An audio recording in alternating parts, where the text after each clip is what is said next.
Shalom para pendengar yang dikasihi oleh Tuhan Yesus. Kiranya Tuhan memberikan rahmat-Nya kepada para pendengar semua.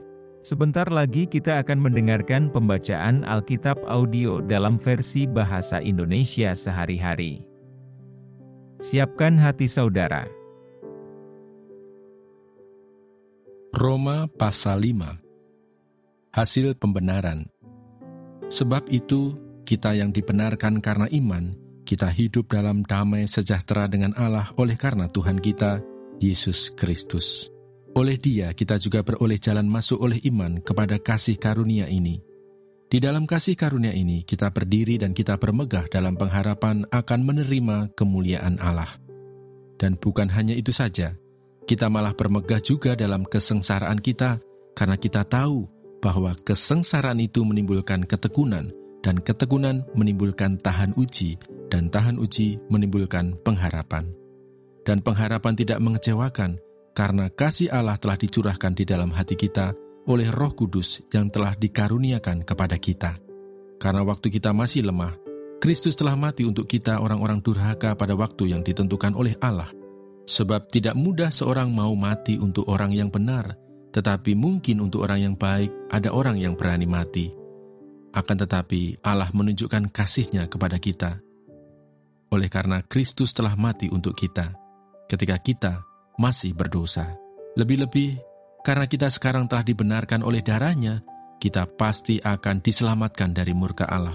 Sebab jikalau kita, ketika masih seteru, diperdamaikan dengan Allah oleh kematian anak-Nya, lebih-lebih kita, yang sekarang telah diperdamaikan, pasti akan diselamatkan oleh hidup-Nya. Dan bukan hanya itu saja, kita malah bermegah dalam Allah oleh Yesus Kristus Tuhan kita, sebab oleh Dia kita telah menerima pendamaian itu. Adam dan Kristus. Sebab itu, sama seperti dosa telah masuk ke dalam dunia oleh satu orang, dan oleh dosa itu juga maut, demikianlah maut itu telah menjalar kepada semua orang, karena semua orang telah berbuat dosa. Sebab sebelum hukum Taurat ada, telah ada dosa di dunia, tetapi dosa itu tidak diperhitungkan kalau tidak ada hukum Taurat. Sungguh pun demikian, maut telah berkuasa dari zaman Adam sampai kepada zaman Musa, juga atas mereka yang tidak berbuat dosa dengan cara yang sama seperti yang telah dibuat oleh Adam, yang adalah gambaran Dia yang akan datang.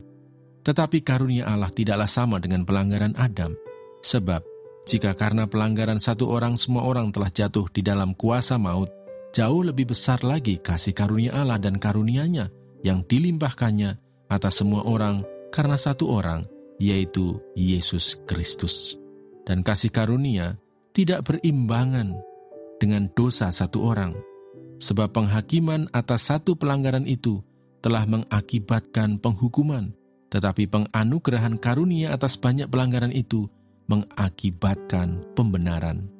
Sebab jika oleh dosa satu orang maut telah berkuasa oleh satu orang itu, maka lebih benar lagi mereka yang telah menerima kelimpahan kasih karunia dan anugerah kebenaran akan hidup dan berkuasa oleh karena satu orang itu, yaitu Yesus Kristus. Sebab itu, sama seperti oleh satu pelanggaran semua orang beroleh penghukuman, demikian pula oleh satu perbuatan kebenaran semua orang beroleh pembenaran untuk hidup. Jadi sama seperti oleh ketidaktaatan satu orang semua orang telah menjadi orang berdosa, demikian pula oleh ketaatan satu orang, semua orang menjadi orang benar.